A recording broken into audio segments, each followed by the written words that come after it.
নবী ইব্রাহিম নবীকে মারতে পারল না নমরুদ। আপনাদের জানা আছে নাম হলো তার নমরুদ। আর এক অদ্ভুত নাম হলো তার নমরুদ। বেঁচে ছিল 1700। আমার আল্লাহ নবী ইব্রাহিম বললেন আল্লাহর দিকে ফিরে এসো। যখন সে আসলো না, আল্লাহ বলেন তোকে আর ছাড়বো না। তুই যখন আসলি না, তোকে আর ছাড়বো না। আমি আল্লাহ পাঠালাম ফেরেশতা। এখন ফেরেশতা যখন এসে হাজির হয়ে গেল, দিচ্ছে এখন নরম না গরম? জোর করে বলো, পুরো গরম গরম না পুরো গরম? হ্যাঁ, কোরআনের তাফসীর আপনি পড়ুন। আলাম তারা ইলাল্লাযী হাজ্জা ইব্রাহিম في ربه أن آتاه الله الملك إذ قال إبراهيم ربي الذي يحيي ويميت قال أنا أحيي وأميت قال إبراهيم فإن الله يأتي بالشمس من المشرق فأت بها من المغرب فبعث الذي كفر والله لا يهدي القوم الظالمين। তাফসীর করুন, পেয়ে যাবেন। 1700 বছর আল্লাহ বাঁচিয়ে রেখেছিল। মাস্তানি, ওফ কি মাস্তানি! শেষে বলছে আমি খোদা হব, আল্লাহ হব। আল্লাহ বলে এরে তোর পাখানা তো ডানা তো অনেক গজিয়ে গেছে, ও বেটাকে আর ছাড়লে হবে না। কি করল আল্লাহ? ছোট্ট মশা দিয়ে মেরেছিল না? আপনাদের জানা আছে? কে মারবে? হাতি বলছে আমি। কে মারবে? বাঘ বলছে আমি। কে মারবে? সিংহ বলছে আমি। কে মারবে? ভাল্লুক বলছে আমি। আল্লাহ বলে হাতিকে যদি দিয়ে মারি, পৃথিবীর জমিনে মানুষ তো বলবে হাতি তো মানুষকে মারবেই। বাঘকে দিয়ে যদি মারি, পৃথিবীর মানুষ বলবে বাঘ তো মানুষকে মারবেই। কারণ বাঘের সঙ্গে কি মানুষ কখনো পারে না?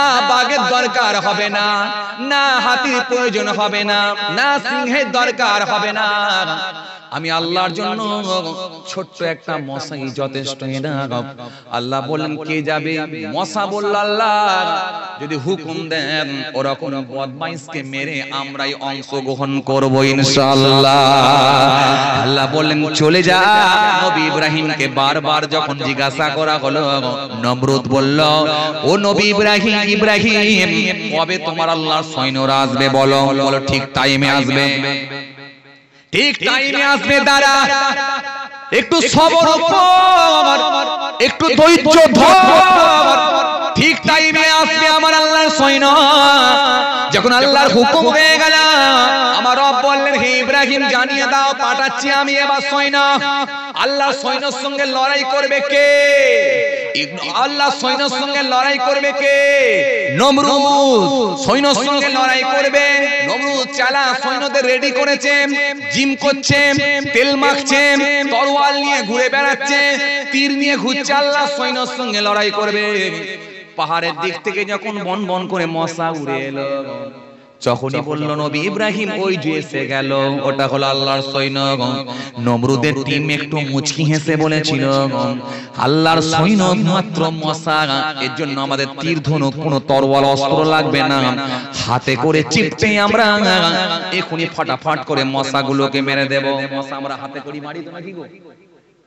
হাতে করি মারি না, মশা মেরে দেব। এই মশাগুলোকে মারতে শুরু করলো। ও তরুণীরা মারতে পারলো না। হাত দিয়ে যখন ইচ্ছে মারার চেষ্টা করে, ওই মশা এসে যাকে একবার কামড় দেয় চিরকালের মতো সে বিদায় নাই। যাকে একবার কামড় দেয় চিরকালের মতো বিদায় নাই। যাকে একবার কামড় দেয় চিরকালের মতো পৃথিবী ছেড়ে চলে যায়। শেষে একটা ছোট্ট মশা নমরুদের নাক দিয়ে ঢুকে মগজে গিয়ে পৌঁছে গেল। বেটা মাসপানি তো অনেক দিন হলো, আর মাসপানি নয়, আকাশে তুমি ওঠার চেষ্টা করেছিলে, নিজেকে খোদা বলে দাবি করেছিলে, তুমি একটা দুটো নয় একাধিক মানুষকে হত্যা করেছিলে। এখন আর কোনো কথা শুনবো না। নাক দিয়ে ঢুকে মগজে পৌঁছে গেল।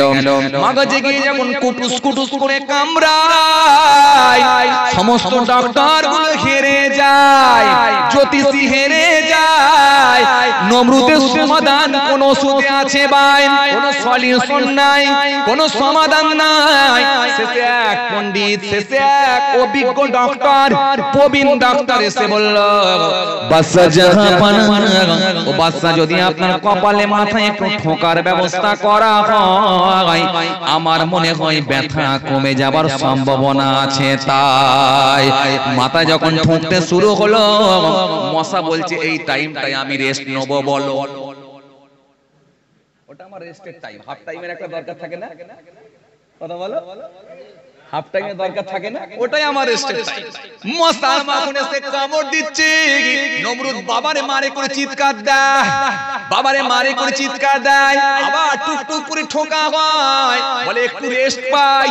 এইভাবে দিনের পর দিন যে লোককে লেবলে ভাজে, যাকে চাকরি দেওয়া হয়েছিল ঠোকার জন্য, একদিন সে চিন্তা করলো আর কতদিন এভাবে ঠকবো। দিনের পর দিন, মাসের পর মাস হয়ে যাচ্ছে, আমার চাকরির প্রমোশনও ঘটে না, আর ডিমোশনও ঘটছে না, স্যালারি বাড়ছেও না, কমছেও না। এই চাকরি আর আমাকে ভালো লাগে না, ঠকাঠকি কারবার আর চলবে না। একদিন বললেন যা হয় হবে, বেটাকে আজকে শেষ খেলাই খেলবো। একবার হাতে মুগুরলি দাম করে যখন মাথাতে মারলাম, মাথাটা বাস্ট হলো, মগজ ফেটে গেল। মশা বলছে কে রে বেটা আমাকে আরাম দিল। মশা উড়ে চলে গেল, ডিউটি শেষ হয়ে গেল। মশার ডিউটিও শেষ, নমরুদকে ট্রিটমেন্ট করার ডিউটি যিনি নিয়েছিল, ঠোকা যিনি শুরু করেছিল, তার ডিউটিও শেষ হয়ে গেল, পৃথিবী থেকে ফিনিশ হয়ে গেল। কথা ঠিক কিনা বলো? পৃথিবীর জমিনে এরকম জালেমগুলোকে আল্লাহ রাব্বুল আলামিন সিধে করে তাদের নাম নিশানা মিটিয়ে দিয়ে তাদের অস্তিত্ব আল্লাহ বিলীন করে দিয়েছে। চলুন, আমি যেখানে ছিলাম সে শিরিক মনে আছে তো আপনাদের? জি, শিরিক। ভাইরা আমার, দোস্তরা আমার, বাবাজিরা আমার, তাহলে কি কোন মাজারে গিয়ে, কোন দরগায় গিয়ে এই মাজারে তাজিম, দরগার তাজিম কিন্তু কাবা বাইতুল্লাহ থেকে বেশি বাড়ানো যাবে না, তাহলে এটা আপনার জন্য শিরক হবে। ও তরুণিয়া শুনে গেলেন, কোন মাজারে গিয়ে, কোন দরগায় গিয়ে, কোন পীরের কাছে গিয়ে কাবা বাইতুল্লাহ নাই তওয়াফ করা যাবে না, তাহলে এটা আপনার জন্য শিরক হয়ে যাবে। তরুণিয়া যুবকেরা শুনে গেলেন, কোন মাজারে গিয়ে, কোন দরগায় গিয়ে, কোন পীরের কাছে গিয়ে সরাসরি চাওয়া যাবে না। কোন মাজারে গিয়ে, কোন দরগায় গিয়ে, কোন পীরের কাছে গিয়ে এরকম ধারণাও তৈরি করা যাবে না যে উনি আমার মনের কথা জানে, ওনার কাছে গেলে আমি সুস্থ হয়ে যাব, এরকম ধারণাও তৈরি করা যাবে না। এত দুনিয়া শুনে রেখে দেখলাম, কোন দিনকে, কোন মাসকে, কোন বছরকে শুভ অশুভ বলা যাবে না।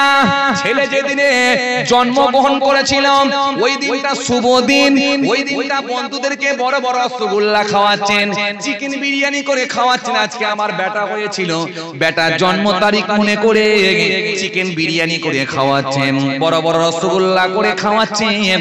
এই দিনটা হলো আমার জন্য খুশির দিন। এটা হলো চৈত্র মাসের 3 তারিখ, আজকের দিনটা আমার জন্য শুভ দিন। আর বাপজিদের ইন্তেকাল হয়ে গেল সেটা মাঘ মাসের 15 তারিখ। এই মাঘ মাসের 15 তারিখ যখন এসে পৌঁছালো, ওই দিনে আপনার অন্তরে খুব ব্যথা, খুব বেদনা, ওই দিনে আপনি দুঃখ প্রকাশ করতে লাগলেন, আপনার চোখ দিয়ে পানি ঝরিয়ে গেল। এটা স্বাভাবিক। বন্ধুরা এসে জিজ্ঞাসা করলো, হে বন্ধুরে, মন খারাপ করে কেন বসে আছো বন্ধু? আপনি সেই সময় বললেন, ভাই জানো আজকের দিনটা হলো আমার জন্য অশুভ দিন। কেন? এই দিনে আমার বাপ মরে গেছে এই দিন, কিংবা এই দিনে আমার মা মরেছে, এই জন্য অশুভ দিন। এই অশুভ দিন শুভ দিন বলার কোনো আপনার এখতিয়ার নাই। অশুভ দিন শুভ দিন বলার কোনো জায়গা নাই। কেন? আল্লাহর দিন, আল্লাহর মাস, আল্লাহর বছর সব কিন্তু সমান।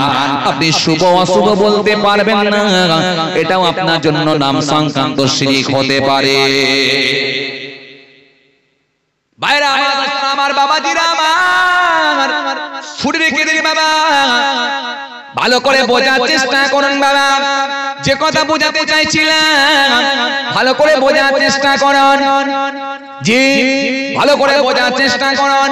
কোন পীরের কাছে গিয়ে সরাসরি আপনি চাইতে পারবেন না। পীর সাহেব আপনি একটু দোয়া করে দেন, আপনার দোয়া আল্লাহর দরবারে কবুল হয়ে যাবে 100% আমি বিশ্বাস করি। ও পীর বাবা, বাবা পীর বাবা আমাকে একটা ছেলে দাও, যেই এই কথা বলবেন আপনার নামাজ রোজা আমল সব বরবাদ হয়ে যাবে।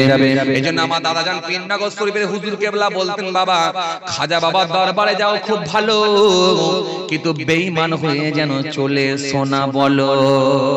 খাজা বাবার দরবারে গিয়ে জিয়ারত করো, এতে কোনো সমস্যা নাই, কিন্তু খাজা বাবাকে গিয়ে যেন বলে দিও না খাজা আমাকে একটা চাকরি দিয়ে দাও, এটা বলো না।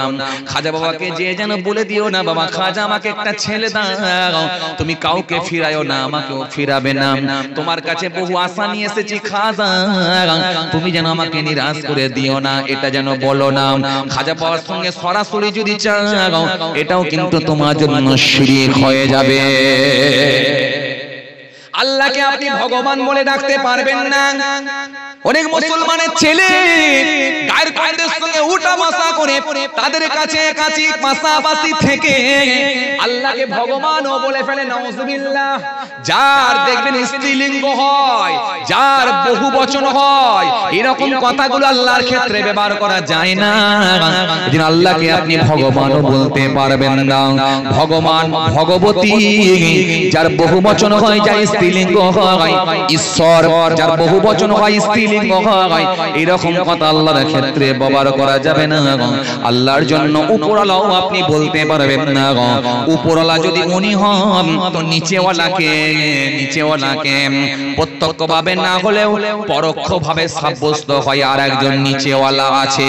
উপরওয়ালা বলে যদি উনাকে ইন্ডিকেট করা হয় তাহলে সাব্যস্ত হয় নিচেওয়ালাও আর একজন আছে। হ্যাঁ কিনা ভাই? একটু আওয়াজ করে বলে হ্যাঁ কিনা। এই গাড়িটার মালিক কে? বলে অমুক। পাশে আর একটা বাইক দাঁড় করানো আছে, মোটরসাইকেল। এই গাড়িটার মালিক কে? তার মানে আর একজন কেউ আছে। তাহলে উপরওয়ালা যদি উনি হন তো নিচেওয়ালাকে সাব্যস্ত হয় পরোক্ষভাবে আর একজন আছে। এটাও কিন্তু পরোক্ষভাবে সাব্যস্ত হলো, এটাও শিরক। যেহেতু আল্লাহ রাব্বুল আলামিন ঘোষণা দিয়েছেন, বাল্লাহু মা ফিস সামাওয়াতি ওয়াল আরদ কুল্লুল্লাহুল কানিতুন বাদিউস সামাওয়াতি ওয়াল আরদ ওয়া ইযা ক্বাদা আমরান ফাইন্নামা ইয়াকুলু লাহু কুন ফায়াকুন। রব আমার বললেন আকাশ পৃথিবীর মালিক আল্লাহ, সবকিছু তো তারই অধীনে। আকাশ পৃথিবী আল্লাহ পাক রব্বুল আলামিন সৃষ্টি করেছেন। ওয়া ইযা ক্বাদা আমরান ফাইন্নামা ইয়াকুলু লাহু কুন ফায়াকুন। যখন তিনি কিছু করার মনস্থির করেন, যখন তিনি কিছু করার ইচ্ছা পোষণ করেন, খালি বলে দেন কুন ফায়াকুন, বললি হয়ে যা। জোরে হবে না? আরো জোরে হয় না? তাহলে এগুলো সব কিন্তু শিরক। শিরকি কথাবার্তা গুলো থেকে আমাদের বাঁচা দরকার আছে না নাই? আছে না নাই? অনেক চাচারা বলে ফেলে, এমনকি উপরারা বলে ফেলে, অনেক চাচা পাগলাহাট বাজার থেকে আসছে, চাচা ভাইপো একসঙ্গে সাইকেল চালাচ্ছে, ভাইপো চালাচ্ছে, চাচা পেছনে বসে আছে। মেঘলা ওয়েদার নিম্নচাপ। হঠাৎ করে ভাইপো বলছে, চাচা পানি মনে হয় হবে, এখনই মনে হয় ভিজে যাব চাচা। এখন চাচা বলছে এখন উপরওয়ালার ইচ্ছা, তিনি দিলেই দিতে পারে, যা করে উপরওয়ালা মেনে নিতে হয়। কথা ঠিক কি? এরম চাচা বলে ফেলেন না। এই উপরওয়ালা যদি উনি হন সাব্যস্ত হয় নিচেওয়ালা আর একজন আছে, এটা কিন্তু নাম সংক্রান্ত শিরক। খবরদার যেন বলবেন না। আল্লাহকে আল্লাহ বলুন, প্রভু বলুন, রব বলুন, মালিক বলুন, স্রষ্টা বলুন, সৃষ্টিকর্তা বলুন, কিন্তু আল্লাহকে ভগবান বলবেন না, উপরওয়ালা বলবেন না, ঈশ্বর বলবেন না। খবরদার যেন বলবেন না। ভাইরা আমার, দোস্তরা আমার, বাবাজিরা আমার, অনেক মুসলমানের ছেলে জানে না 10 যেখানে খোদা সেখানে বলে নাউজুবিল্লাহ মিন যালিক।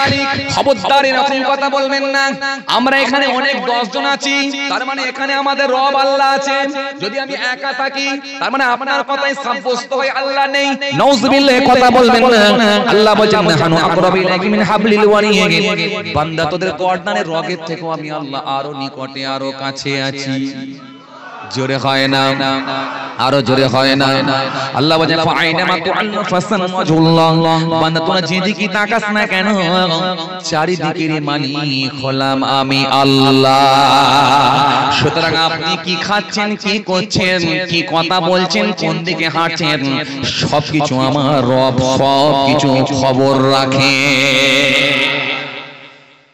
জি ভাইরা আমার দোস্তরা আমার বাবাজিরা আমার শিরক এক নম্বরে ছিল কি কথা বলে না কেন শিরক দুই নম্বরে কি ছিল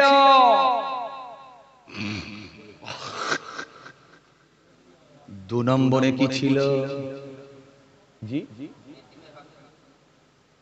এতিমের হক ওটা তো চাচাজি 5 নম্বরে ছিল আর ওটা তো আমি মোটামুটি একটু টাচ দিয়েছি কেন আমি একটু একটু করে টাচ দিয়ে যাব বলেছি দুই নম্বরে কি ছিল ভুলে গেলেন আপনারা কি গো কষ্ট হচ্ছে বাবাজি আওয়াজ করে বলেন কষ্ট ছেড়ে দেবো না গায় তাকবীর না গায় তাকবীর সিলসিলা কুবরা শরীফ জিন্দাবাদ ভাইটা তো কাজ আছে দেখছি মোটামুটি ব্যাটারিতে কিভাবে চার্জ দিতে হয় জানি হ্যাঁ ঠিক জায়গায় কিন্তু চার্জ মেরে দিচ্ছে কিন্তু বললে হবে না রাত হলে কিন্তু চার্জ দিচ্ছে তো মাঝে মাঝে চলছে মোটামুটি কথা ঠিক কি না যে যাক তাহলে আর 15-20 মিনিট যদি থাকি আপনারা থাকবেন একটু ভরসা দেন থাকবেন জোর করে বলেন থাকবেন যা থাকবেন না হাত তুলুন 1 2 3 4 5 এই আবার দু হাত তুলে দিতে থাকবুনি বলে হায় আল্লাহ আরে ভাই আপনারা থাকবেন না বলে হাত তুলছেন ও থাকবো বলে আচ্ছা আচ্ছা আচ্ছা বুঝেছি আসলে হঠাৎ বলেছি হঠাৎ করেছেন না আসলে হঠাৎ যখন বড় বাম্প পড়ে না সে হঠাৎই পড়ে সে কিন্তু আর বলে পড়ে না তবে আপনি চালাচ্ছেন পালসার 220 গাড়ি পিকআপ অনেক বেশি চালাচ্ছেন গাড়ি পিকআপ অনেক বেশি তবে যিনি পিকআপ তুলবে তিনি তো ব্রেক মারবে কথা ঠিক কি না জি জাস্ট অনেক রাত হচ্ছে তো আর আমাকেও একটু রাতের বেলা ওয়াচ করলে গভীর রাতে ওয়াচ করলে আপনাদের ঘুম টুম ছাড়িয়ে ছড়িয়ে চালাতে গেলে একটু নাড়িয়ে ছাড়িয়ে মাঝে মাঝে দিতে হয় এটা একটা সিস্টেম কথা ঠিক কি না অন্য কিছু নাই জাস্ট একটু মাঝে মাঝে নাড়িয়ে দেওয়া আলহামদুলিল্লাহ খুব ভালো লাগছে কারো চোখে ঘুম নাই গভীর রাত 1টার উপরে হয়ে গেছে তার উপর আলহামদুলিল্লাহ আপনারা একভাবে বসে আছেন একবার জোরে তাকবীর দেন আর ওদের না দিবে আলহামদুলিল্লাহ ও আল্লাহ ডেটটা হয়ে গেছে গো ভাই কি করব ছেড়ে দেব এখনো বলছেন না ও আল্লাহ এত জলসা হয় বিরাট টেম্পার গো ভাই আলহামদুলিল্লাহ একবার তাকবীর দেন না দিবে আজ না দিবে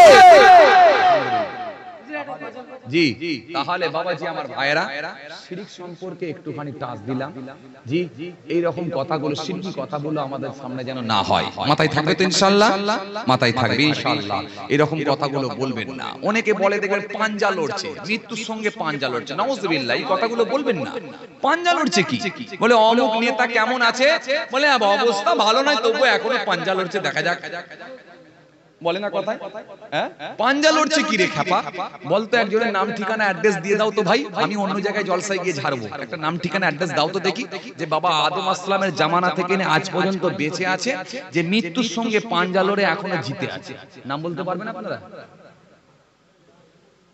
1700 বছর রাজত্ব করলো নমরুদ তাকেও আল্লাহ ফিনিশ করে দিলেন 400 থেকে 450 বছর রাজত্ব করলো ফেরাউন তাকেও আল্লাহ ফিনিশ করে দিলেন আর এ বলে পাঞ্জা লড়ছে পৃথিবীর জমিনে এমন কোন সলিমউদ্দিন কলিমউদ্দিন খালেক মালেক আছে যে পাঞ্জা লড়ে লালটু বল্টু পল্টু আছে যে পাঞ্জা লড়ে জিতবে হয়তো আল্লাহ আপনার মৃত্যু রাখেননি এই ক্ষেত্রে হয়তো রোগ আল্লাহ আপনার ভালো করে দিয়েছেন আল্লাহ আপনাকে সুস্থ করে দিয়েছেন আপনি রোগ থেকে মুক্ত হয়েছেন কিন্তু আপনি বেঁচে গেছেন বলি পাঞ্জা লড়লেন তার মানে বেঁচে গেছেন বলে পাঞ্জা লড়ে জিতে গেল আর যদি মরে যাই বলছে মৃত্যু জিতে গেছে ও হেরে গেল আরে এ কি কথাবার্তা খবরদার পাঞ্জা লড়ছে এরকম কথা বলবেন না অমুক ডাক্তার ভালো করলে এটা বলবেন না চাচা সুগার কত গো 450 সুগার হয়ে গেছে চাচা আমার আব্বা যে ডাক্তার দেখায় ওকে একবার দেখাও না গো আমার আব্বা তো ওর কাছে গিয়ে ভালো হলো বলে না কথা বলেন না কেন আপনারা বলে না চাচা একবার যাও না ওই ডাক্তারটা খুব ভালো ডাক্তার আমার বিশ্বাস তুমি যদি ওর কাছে যাও ও তোমাকে ভালো করবে নাউজুবিল্লাহ ভালো করে দেবার কারো ক্ষমতা আছে? আমার বড় হুজুর কেবলা বলতেন, আমার বড় নানা জান বলতেন, আমার নানা জান ফুরফুরা শরীফ ছোট হুজুর কেবলা, আমার দাদা জান পীরনগর দরবার শরীফ হুজুর পীর কেবলা। জি আমি খানদানে সিদ্দিক, খানদানে সৈয়দ, আব্বাজানের দিক দিয়ে সৈয়দ, আম্মাজানের দিক দিয়ে সিদ্দিক। জি আমি ছোট মানুষ, আপনাদের কাজে মাঝে মাঝে আসি, আল্লাহ নিয়ে আসেন, ভালোবেসে দাওয়াত করেন, গুনাহগার আপনাদের মাহফুজুল্লাহ ভাইজান এসে হাজিরা দিয়েছি। তো আমার বড় হুজুর কেবলা বলতেন ফুরফুরা দরবার শরীফ, আমার বড় হুজুর কেবলা বলতেন, বাবা ডাক্তার যদি ভালো করে দিত তাহলে ডাক্তার আর মরতো না, বাবা বাবা পীর যদি ভালো করে দিত তাহলে পীর সাহেব আর মরতো না, হুজুর যদি ভালো করে দিত দোয়া তাবিজ দিয়ে তাহলে হুজুর আর মরতো না। কথা ঠিক? ভালো করার মালিক কে? ওষুধ শুধুমাত্র জাস্ট খালি একটা ওসিলা। আপনি এটা বলতে পারেন ভাই আপনি ওই ডাক্তারটার কাছে যান, হায়াত মওতের মালিক আল্লাহ, তবে ডক্টরটা ভালো, একবার যে দেখাতে পারেন, আল্লাহ যদি রাজি হয় ইনশাআল্লাহ ওর হাতে হয়তো আল্লাহ আপনাকে সুস্থ করতে পারেন, বা ওর ওষুধে আল্লাহ আপনাকে হয়তো ফায়দা দিতে পারে, আল্লাহ আপনাকে ফায়দা দিতে পারেন, একবার যে দেখাতে পারেন, তবে ভালো হয়ে যাবে এটা বলা যাবে একদম, এটা বলা যাবে। তাহলে এগুলো সব কিন্তু শিরকি কথাবার্তা, এগুলো থেকে আমাদের বাঁচা দরকার আছে না? নাই, বাঁচতে হবে। তাহলে এক নম্বরে ছিল কি আশিরকু বিল্লাহ, দুই নম্বরে কি ছিল? দুই নম্বর হচ্ছে আসসিহরু, জাদু। আপনারা ভুলে গেছিলেন জাদু, এই জাদু। চলুন এবার একটু জাদুর পাঠ নিয়ে আলোচনা হোক। 5 নম্বর হয়েছে, 1 নম্বর হয়েছে, এবার একটু 2 নম্বরে আসছি। কষ্ট হচ্ছে নাকি আপনাদের? আলহামদুলিল্লাহ। চলুন তাহলে এবারে একটু জাদু হোক। জাদু খেলা দেখবেন নাকি আপনারা? জাদু খেলা দেখবেন? হ্যাঁ না বলতে হবে বাবা। গভীর রাতে 1:30টার সময় জাদু দেখবেন, হ্যাঁ না কিছু বলতে হবে তো। এবার জাদু দেখবেন, জাদু জাদু জাদু আজকের দিনে আছে না নাই? জোর করে বলেন। আছে। জাদু গোটা পৃথিবী জুড়ে আছে। জি ভারতবর্ষের জমিনে বড় বড় জাদুকর আছে, বড় বড় ম্যাজিশিয়ান আছে। কে বলেছে নেই? আছে। জাদু হযরত মুসা কালিমুল্লাহ পৃথিবীর জমিনে আসার আগে থেকে আছে, কিয়ামত পর্যন্ত জাদু থাকবে। আরো পরিষ্কার করে বলে দিতে চাই, জাদু এমন একটা মারাত্মক ব্যাপার, জাদু যাকে খুশি করা যেতে পারে। নামাজি, টুপিওয়ালা, দাড়িওয়ালা, দিনদার, পরেশগার, হাজি সাহেব, দরবেশ সাহেব, মলি সাহেব, সুফি সাহেব, যাকে খুশি জাদু করা যেতে পারে। তবে সমাজে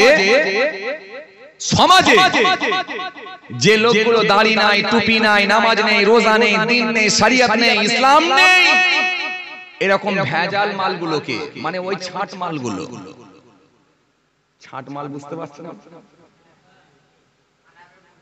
কানামে ছাট, পচা আলু বোঝেন না, একটু বাদশাহ দিয়ে খেতে হয়। এটা রাগ করার কিছু নেই। নামাজ নেই, রোজা নেই, দিন নেই, শরীয়ত নেই, ইসলাম নেই, ধর্ম নেই, তো কি বলবো? তাকে ভালো বলতে পারবো? তার মধ্যে ঈমান নেই, আমল নেই, তো কি বলবো? এই ছাট এই ছাট আলুগুলো, ছাট মালগুলো, এই ছাট মালগুলোকে জাদু করার সম্ভাবনাটা অনেক বেশি। কেন বলেন তো? এদের মধ্যে তো দ্বীনই নেই।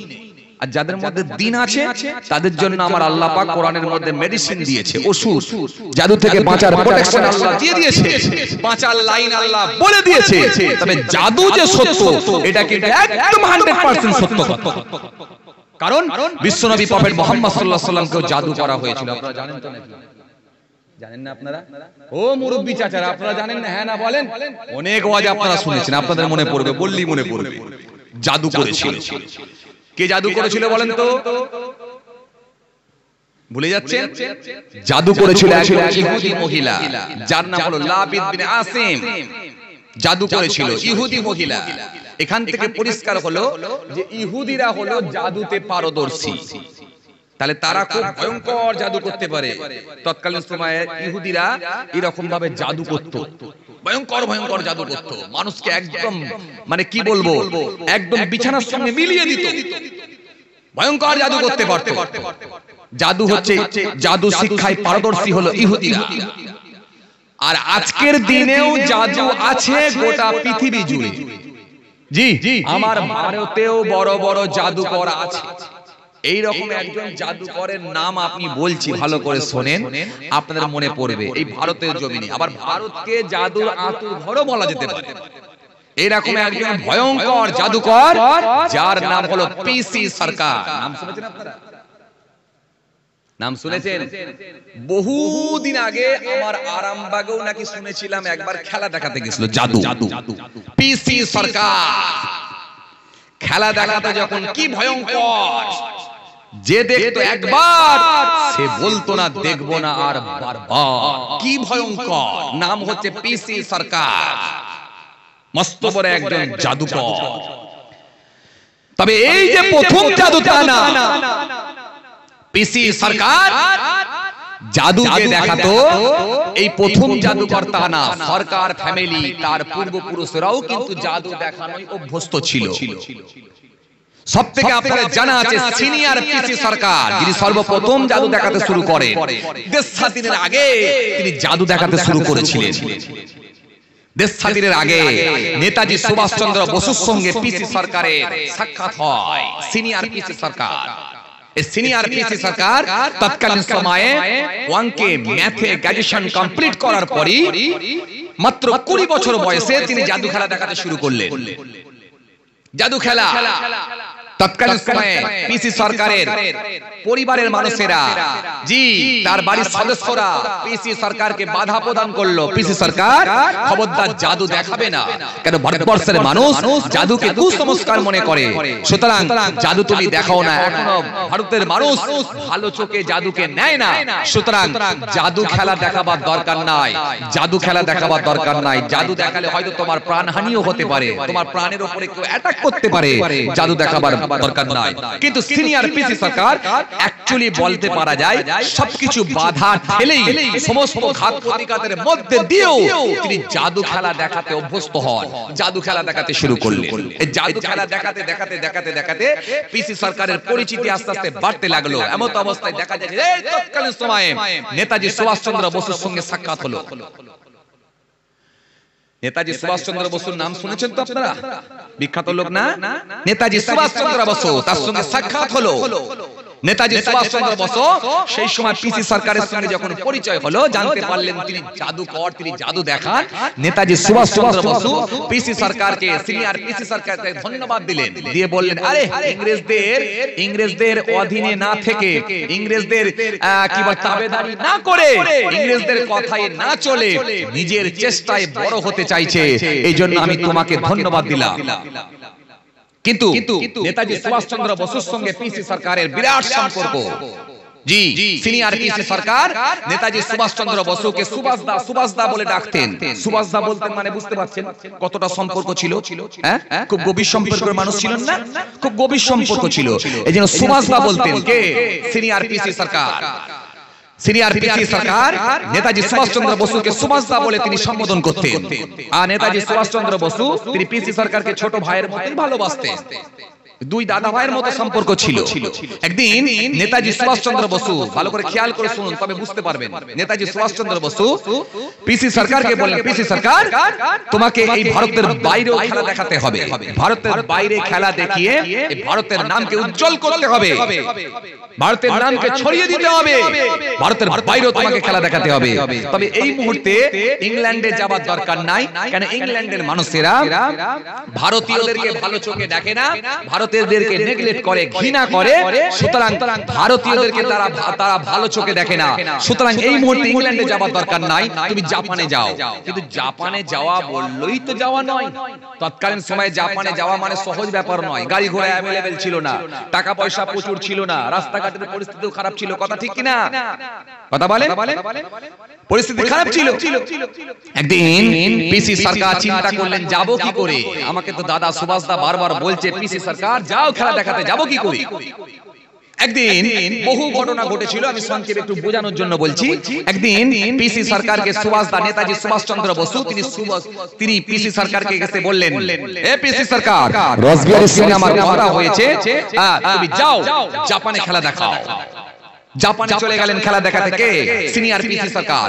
জাপানে খেলা দেখিয়ে গোটা জাপানকে তিনি তুলপার করে দিলেন। জাপানের মানুষকে তিনি একদম জাপানের মানুষের কাছে তিনি খেলা দেখিয়ে বিরাট সুনামের অধিকারী হলেন, বিরাট সুনাম পেলেন। জাপানের মানুষ সুনাম করতে শুরু করলো।